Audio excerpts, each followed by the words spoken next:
ალფა კენტავრი უახლოესი ვარსკვლავური სისტემა ჩვენთან და ერთ-ერთი ყველაზე მნიშვნელოვანი სამიზნე მომავალი ადამიანური ან რობოტული მისიისთვის, რომელიც მიზნად ისახავს სხვა ვარსკვლავთან მოგზაურობას. ის დედამიწიდან დაახლოებით 4.37 სინათლის წლის მანძილზე მდებარეობს. თუ ჩვენს პლანეტარულ სისტემაში ერთი მზია ალფა კენტავრის სისტემა 3 მზისგან შედგება. ესენია ალფა კენტავრი A, ალფა კენტავრი B და პროქსიმა ცენტავრი.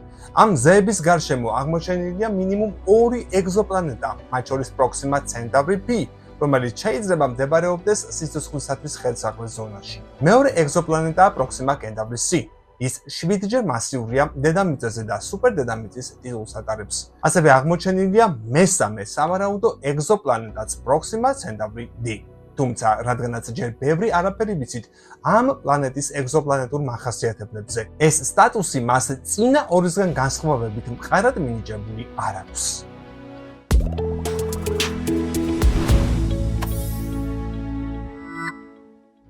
ამერიკის კოსმოსური სააგენტო NASA და ევროპის კოსმოსური სააგენტო ESA ახალი ტელესკოპური ინიციატივებით ახლო მომავალში შეეცდებიან უკეთ დააკვირდნენ ამ სისტემას. NASA HABEX-ი და LUVOIR-ი მომავალი დიდი ზომის ტელესკოპებია, რომლებიც შეეცდებიან ალფა კენტავრი A და B-ს გარშემო დედამიწის მსგავსი პლანეტები აღმოაჩინონ. ტოლიმან მიშენი კი, რომელიც ამსტრალიამ 2023 წელს აამოქმედა, სპეციალური პატარა სატელიტია, რომელიც ფოკუსირებულია ალფა კენტავრი A და B-ს სისტემის პლანეტების შესწავლაზე მაღალი სიზუსტით. სახელი მოდის ვარსკვლავის არაბული სახელიდან ტოლიმან. მოკლედ, კოდის ამ ეპიზოდში გიამბობთ ყველაფერზე, რაც ალფა კენტავრის შესახებ ვიცით. წავედით მეზობელ არა მზის, არამედ მზეების სისტემაში.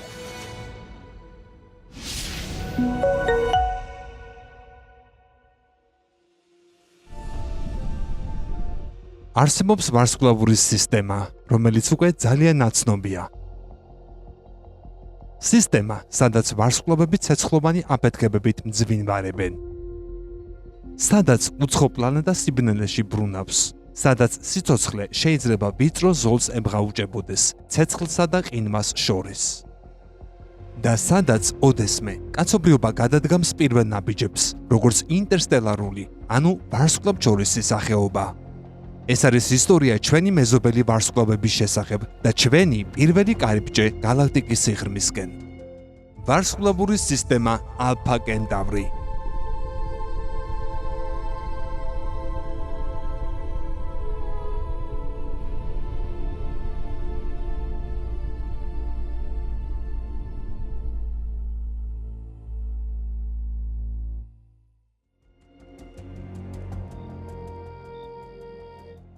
რამდენად შორსაა ალფა კენტავრი?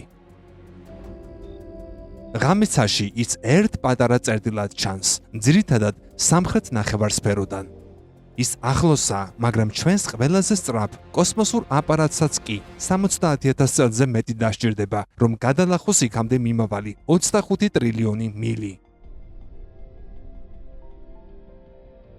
ის ჩვენი მშობლიური მზის სისტემიდან ზუსტად 4.37 სინათლის წლის მანძილზე მდებარეობს. ალფა კენტავრი ჩვენი მზის სისტემის ყველაზე ახლო ვარსკვლავური მეზობელია. ამ სისტემის ვარსკვლავები მართლაც გამორჩეულნი არიან. სისტემაში 3 ვარსკვლავია: ალფა კენტავრი A და B და უფრო შორს პროქსიმა კენტავრი.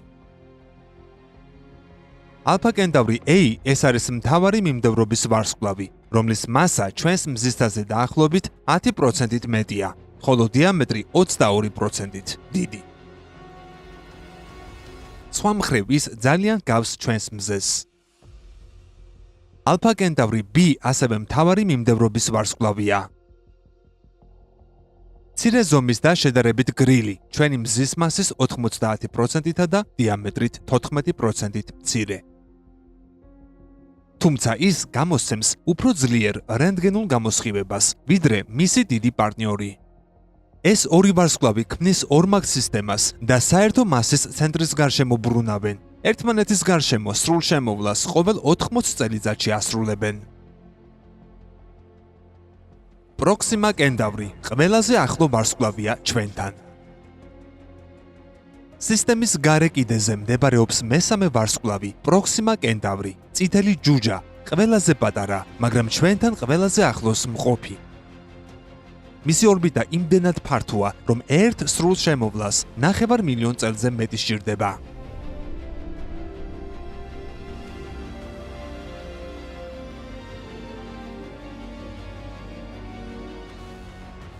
მისი მასა ჩვენი მზის მხოლოდ 12%-ია და ის 20,000 ჯერ სუსტად ანათებს, ამიტომ შეუიარაღებელი თვალით შეუმჩნეველია. პროქსიმა კენტავრის გარშემო ორი უზარმაზარი მტვრის რგოლია, მაგრამ 2016 წელს ამ ღრუბლებს მიღმა აღმოაჩინეს რაღაც საოცარი. პროქსიმა B, კაცობრიობისათვის ყველაზე ახლო ეგზოპლანეტა.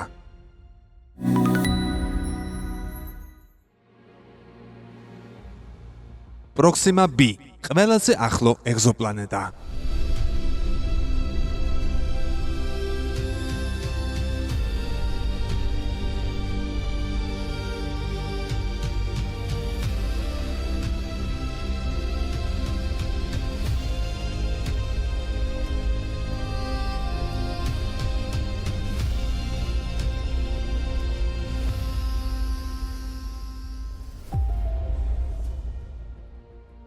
მისი სიმკვრივე მიანიშნებს, რომ ის ქვიანია.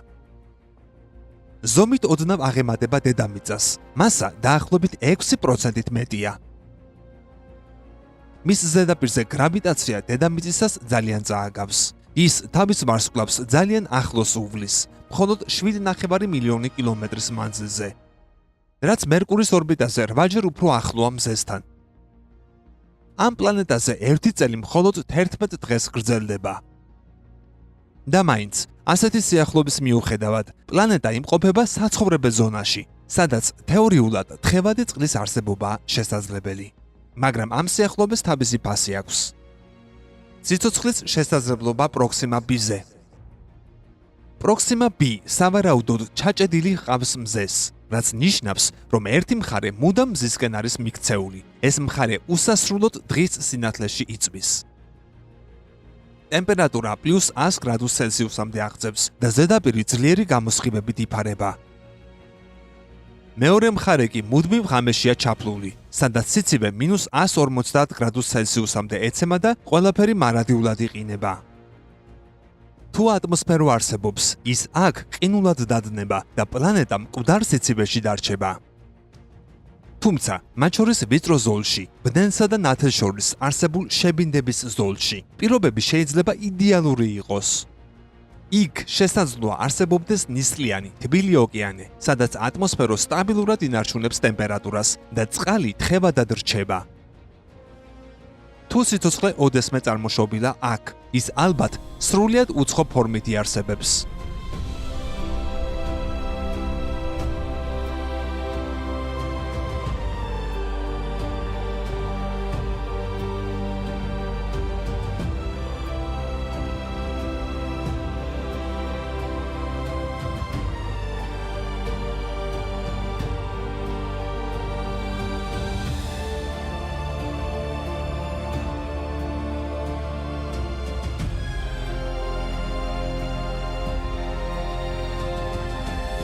უცხო სამყარო. მზის შუქი აქ სუსტია, ამიტომ მცენარეებმა არსებობის შემთხვევაში ყოველი ფოტონი უნდა აითვისონ. მცენარეულობა შესაძლოა მუქი მწვანე ან შავი იყოს, პიგმენტებით გაჯერებული, რათა მაქსიმალურად შეიწოვოს შუქი. ფოთლები შეიძლება ფართო და ცვილისებრი იყოს, გარე ფენით დაცული მზის ამოფრქვევებისა და რადიაციისგან.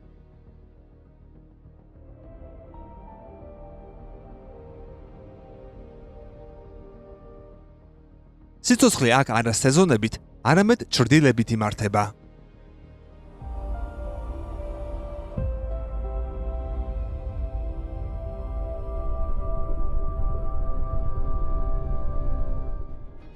მაგრამ ვარსკვლავი ხშირად აფეთქებს ძლიერ პლაზმურ ამოფრქვევებს, რასაც შეუძლია პლანეტას ატმოსფერო მთლიანად მოაშოროს. თუ პროქსიმა B-ს ძლიერი მაგნიტური ველი გააჩნია, სიცოცხლეს გადარჩენის შანსი მაინც ექნება.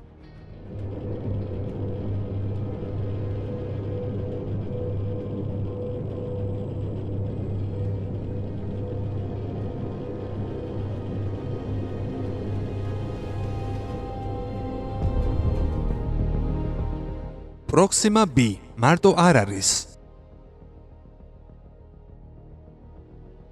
მეცნიერებმა აღმოაჩინეს კიდევ ორი პლანეტა, რომლებიც ამ წითელ ჯუჯას უვლიან გარშემო.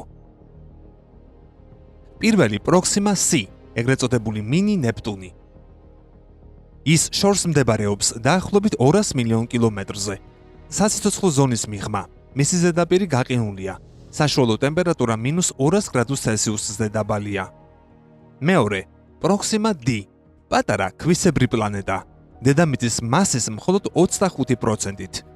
ის თავის ვარსკვლავთან მხოლოდ 4 მილიონ კილომეტრში ბრუნავს და მისი სრული წელი სულ 5 დღეს გრძელდება. ზედაპირი უკიდურესად ცხელია. სიცოცხლე აქ შეუძლებელია. იქამდე მგზავრობა მარტივი არ იქნება. ამ სამმა პლანეტამ და ვარსკვლავმა შექმნეს უკიდურესობათა სისტემა. მასთან მიღწევა ახალი ერა იქნება კაცობრიობისათვის და სამეცნიერო კვლევებისათვის, მაგრამ ალფა კენტავრამდე მისვლა ადვილი საქმე არ არის. თუმცა, გაჩნდა გაბედული იდეა, Briggs Road Starshot. პროექტი ითვალისწინებს მინიატურულ სანტიმეტრებით ზომის კოსმოსურ აპარატებს, რომლებიც მზის იალქნებით იმოძრავებენ და დედამიწაზე განთავსებული ლაზერების მეშვეობით დაჩქარდებიან სინათლის სიჩქარის 20%-მდე. ასეთ სიჩქარეზე ზონდი ალფა კენტავრამდე დაახლოებით 20 წელიწადში მიაღწევს. ეს იქნება კაცობრიობის პირველი ვარსკვლავთშორისი მისია, არა ადამიანებით, არამედ ინსტრუმენტებით, კამერებითა და სენსორებით. და ბოლოს, როცა მივაღწევთ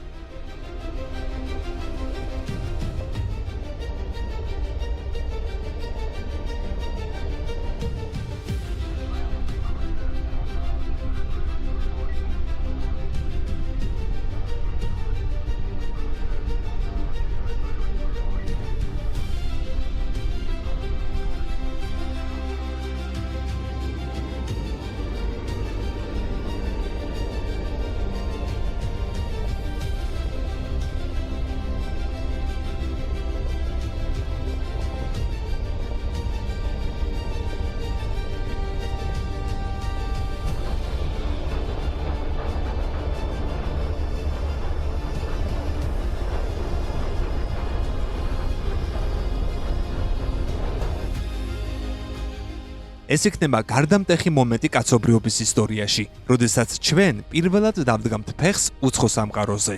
იმ წამიდან კაცობრიობა აღარ იქნება მხოლოდ დედამიწის სახეობა. ჩვენ გავხდებით მრავალი ვარსკვლავის შვილები. ჯერჯერობით ეს მხოლოდ შორეული ოცნებაა, მაგრამ ოდესმე ჩვენ იქ მივალთ. დავტოვებთ მზის სისტემის სიმყუდროვეს, გავარღვევთ ნაცნობის საზღვრებს და ახალ სამყაროზე დავდგამთ ფეხს. სხვა მზის შუქში ავიხედავთ ცაში. გავიაზრებთ, რომ ჩვენ აღარ ვართ მხოლოდ დედამიწის, არამედ მრავალი ვარსკვლავის შთამომავლები ვართ.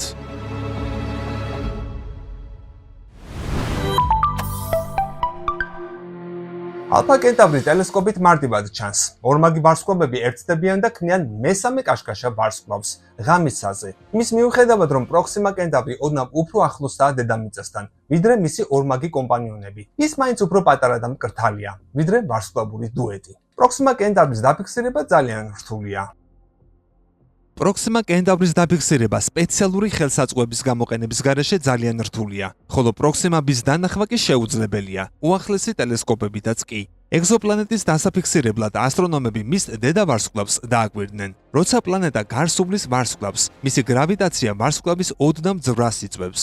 ეს გრავიტაციული ძვრები ქმნის დოპლერის ეფექტს, ანუ ვარსკვლავის სინათლის ტალღის ცვლილებას სიგრძეში. პროქსიმა კენტავრის დოპლერის ძვრის შესწავლისას ასტრონომებმა ჩილეში მდებარე ევროპის სამხრეთული ობსერვატორის ტელესკოპებით აღმოაჩინეს, რომ ვარსკვლავს დედამიწაზე ოდნავ დიდი პლანეტა ჰყავდა 7 მილიონი კილომეტრის დაშორებით. კვლევართა საერთაშორისო ჯგუფმა ორი ვარსკვლავის ქიმიური შემადგენლობა შეისწავლა. ალფა კენტავრი A და ალფა კენტავრი B-ს, ანუ ტოლიმანის. შემდეგ კი ეს მონაცემები ამ ჰიპოთეტური პლანეტის შესახებ დასკვნების გამოსატანად გამოიყენა, რომელიც შეიძლება ამ ორმაგი სისტემის სასიცოცხლო ზონაში მდებარეობს. ვინაიდან ალფა კენტავრი AB ასე ახლოს არის სპექტრის საფუძველზე, ბევრი რამ ვიცით მისი ქიმიური შემადგენლობის შესახებ. ვარსკვლავის სხვადასხვა ელემენტები სინათლეს შთანთქავენ და ხელახლა გამოყოფენ. შეუძლიათ წარმოქმნან მუქი, ანუ შთანთქმის და კაშკაშა, ანუ გამოყოფის მახასიათებლები. სინათლის იმ სპექტრში, რომელიც ჩვენს ტელესკოპებს ურტყამს. ამ ახასიათებათა საფუძველზე შეიძლება განისაზღვროს ქიმიური შემადგენლობა. სპექტრული ანალიზებიდან ვიცით, რომ ალფა კენტავრი A-სა და ალფა კენტავრი B-ში წარმოდგენილია ქანების წარმომქმნელი ელემენტები, მაგალითად მაგნიუმი, სილიციუმი და რკინა, ასევე სწრაფად აორთქლებადი აქროლადები, მაგალითად ნახშირბადი და ჟანგბადი. სპექტრული ანალიზები იმასაც კი ცხადყოფს, რა ოდენობით არის იქ თითოეული ეს ელემენტი, რაც გამოსადეგია საციცოცხლო ზონაში ჰიპოთეტური კლდოვანი ეგზოპლანეტების ექსტრაპოლირებისთვის. საციცოცხლო ზონა არის ზომიერი მანძილი ვარსკვლავიდან, სადაც ტემპერატურა ისეთია, რომ იქ მოძრავ პლანეტათა ზედაპირზე თხევადი წყლის არსებობის საშუალებას იძლევა. ამ ეგზოპლანეტას შეიძლება დედამიწაზე ოდნავ დიდი რკინის ბირთვის ჰქონდეს, უფრო ნაკლები გეოლოგიური აქტივობით, ალბათ არ ექნება ფილების ტექტონიკაც, რის გამოც ის უფრო ვენერას უნდა ჰგავდეს. ამას კი შეიძლება გავლენა ჰქონდეს პოტენციურ სიცოცხლის უნარიანობაზე. ცოტა უფრო რთულია ვარსკვლავის შემადგენლობაზე დაყრდნობით ეგზოპლანეტების ატმოსფეროს დადგენა, რადგან ამ ორს შორის ურთიერთობა გაცილებით ნაკლებად მტკიცეა ჰაეროვანი აქროლადებისთვის. კვლევართა თქმით, ეს ახალი ინფორმაცია ასტრონომებს დაეხმარება თავიანთი ძალისხმების მობილიზაციაში, რათა ალფა კენტავრის სისტემაში ახალი პლანეტები აღმოაჩინონ, ხოლო აღმოჩენილი და უკეთ შესწავლაში მნიშვნელოვანი ნაბიჯი გადაიდგმება.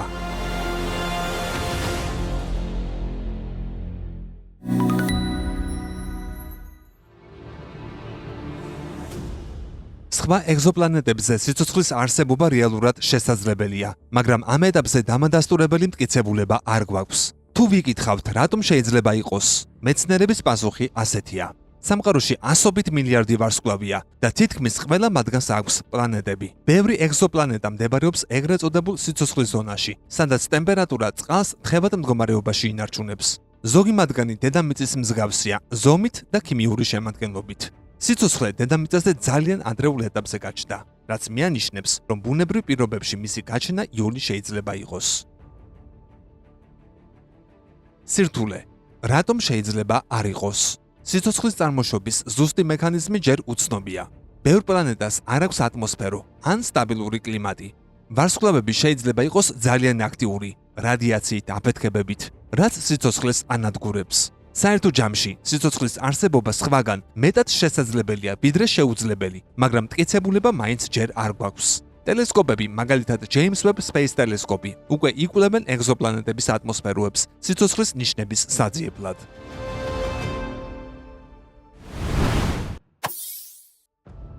ვარსკვლავური სისტემა ალფა კენტავრი AB ჩვენს მზეზე 1.2 მილიარდი წლით უფრო ხნიერია, რაც იმას ნიშნავს, რომ ალფა კენტავრი A-სა და ალფა კენტავრი B-ს პლანეტებიც ასევე ხნიერები უნდა იყვნენ. რაც მთავარია, ძალიან კარგ პოზიციაში ვიმყოფებით, რომ ასეთი ჰიპოთეტური ეგზოპლანეტები ძალიან მალე აღმოვაჩინოთ. ეგზოპლანეტების დაფიქსირების მეთოდები სულ უფრო მგრძნობიარე ხდება. სულ მალე ასტრონომებს შეეძლებათ ვარსკვლავებისგან შორს მოძრავი დედამიწის მსგავსი პატარა პლანეტების აღმოჩენა, რაც ამჟამად საკმაოდ ჭირს. ჩვენი გადმოსახედიდან ალფა კენტავრი A და ალფა კენტავრი B ერთმანეთს უფრო დაშორდებიან ორბიტაზე. ასეთი დაშორება 2035 წლამდე გაგრძელდება და ეს იმას ნიშნავს, რომ მათი სინათლე უფრო ნაკლებად შეგვიშლის ხელს ეგზოპლანეტებზე დაკვირვებაში. შეგახსენებთ, რომ ამჟამად 6000-ზე მეტი ეგზოპლანეტა აღმოჩენილი. პლანეტების ერთი უცნაური ტიპი იმდენად ახლოსაა თავიანთ ვარსკვლავებთან, რომ ისინი მასთან მიმართებაში მოქცევითად არიან ჩაკეტილი, როგორც მთვარე დედამიწასთან. ამ პლანეტებს აქვთ ერთი ჯოჯოხეთურად მწვერი გვერდი, მუდმივად ვარსკვლავის მხარეს მოქცეული. მეორე კი გაყინული. ზოგიერთი კი შეიძლება იმდენად ცხელი იყოს, რომ დნებოდეს. ზოგსაც იმდენად ექსტრემალური ტემპერატურა, წნევა და ქიმიური შემადგენლობა აქვს, რომ იქ შეიძლება რკინის წვიმა მოდიოდეს, ანდაც პენოპლასტის სიმკვრივის იყვნენ. ზოგიერთი ოკეანეებითაა დაფარული, ზოგიც ტოქსიკურ აირებში გახვეული. ყველა მათგანი ბუნების ნაწილია, მათი წარმოშობის გზების დადგენა მარადიული ინტერესის საგანია. თუმცა, მთელ მათ ძებნასა და შესწავლას საფუძვლად ერთი დიდი კითხვა აქვს: ვართ თუ არა მარტონი სამყაროში? მოიწონე ეს ვიდეო და გამოიწერე კოდის YouTube არხი. ამით დამეხმარები, რომ შენარჩუნდეს და უფრო განვითარდეს ეს პროექტი, რათა ერთად ვიყვლიოთ სამყარო და მეცნიერებთან ერთად გავხსნათ მრავალი კოსმოსური საიდუმლო.